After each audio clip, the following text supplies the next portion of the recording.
വചനത്തിന്റെ ശക്തി ആ വ്യക്തിയുടെ മേൽ വെളിപ്പെട്ട് കഴിഞ്ഞപ്പോൾ രോഗസൗഖ്യോടെ ഉണ്ടായി. ഇന്ന് പകൽക്കാലം ഞാൻ ആത്മാവിൽ പറയാം, ആത്മാവിന്റെ ദാനം പ്രാപിച്ച ദൈവജനത്തോട് നിന്റെ മേൽ ചില സാക്ഷ്യം വേണം. നീ ദേശത്ത് സാക്ഷ്യമുള്ളവനാണെങ്കിൽ, നീ ദേശത്ത് സാക്ഷ്യമുള്ളവനാണെങ്കിൽ ആത്മാക്കളെ ദൈവം തരാൻ വിശ്വസ്തനാ. ഇന്നെന്റെ ചർച്ചിൽ ആക്റ്റീവോടെ ആ കുടുംബം ആരാധിക്കുകയാ. എന്തുകൊണ്ടാണ് ഞാൻ ഇന്ന് പകൽക്കാലം പറയുന്നത്? ഹല്ലേലൂയ, നമുക്കൊരു സാക്ഷ്യം ആവശ്യമാ. ഹല്ലേലൂയ, ദൈവദാസന്മാർക്ക്, ദൈവമക്കൾക്ക്, അവൻ നമ്മുടെ തലമുറകൾക്ക് അവൻ നല്ല സാക്ഷ്യം വേണം. നല്ല സാക്ഷ്യമുണ്ടെങ്കിൽ നമ്മുടെ സഭകളിൽ ആത്മാക്കൾ നിറയപ്പെടുകയുള്ളൂ. Praise the lord. ഹല്ലേലൂയ. അത് വിശ്വസിക്കുന്നുണ്ടോ ഇന്ന് പകൽക്കാലം? ആമേൻ. വീണ്ടും ഞാൻ ആ ദൂതിലേക്കൊന്ന് മടങ്ങി വരികയാ. ഏലിയാവോട് പാർക്കുമ്പോൾ ആ വിധവ പറയുകയാ, നീ വന്നത് ഞങ്ങൾക്ക് ഉപകാരമാ, ഞങ്ങളുടെ ശൂന്യതകൾ മാറി.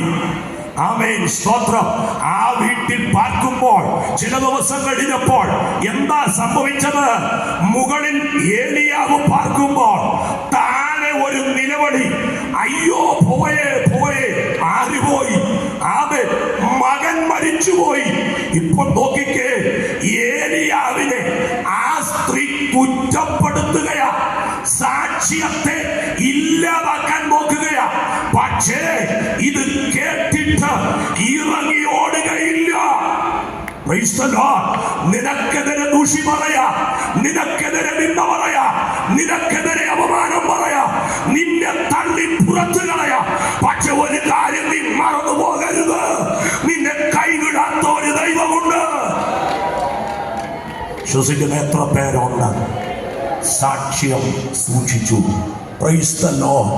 ഏലിയാവ് ഇറങ്ങി ഓടിയില്ല. ഏലിയാവ് അവിടെ തന്നെ പാർത്തു. എന്നിട്ട് അടുത്ത കാര്യം ചെയ്തതെന്താണെന്ന് അറിയാമോ? ഏലിയാവ് താഴേക്ക് ഇറങ്ങി വന്ന് ആ കുട്ടിയെ തോളത്തെടുത്തുകൊണ്ട് അവൻ കിടന്ന റൂമിലേക്ക് പോയി. Price the Lord. ഇന്ന് പകൽ ഇവിടെ ഇരിക്കുന്നവരോട് പരിശുദ്ധാത്മാവ് ഇങ്ങനെ പറയുക, തള്ളിക്കളയരുത് വിഷയങ്ങള്. അത് വിടുതലുള്ള വിഷയമാ. നീ അതിനെ ഉപേക്ഷിച്ച് കളയരുത്. നീ വിശ്വാസത്തോടെ പ്രാർത്ഥിച്ചാൽ അത് അത്ഭുതമായി സംഭവിക്കുമെന്ന്. Praise the lord. ഏലിയാവ് എന്താ അവിടെ ചെയ്തത്? ഏലിയാവ് ചെയ്തത് ഇതുവരെയും ചെയ്യാത്തൊരു ശുശ്രൂഷയാ. Praise the lord. ഏലിയാവിന്റെ മുൻ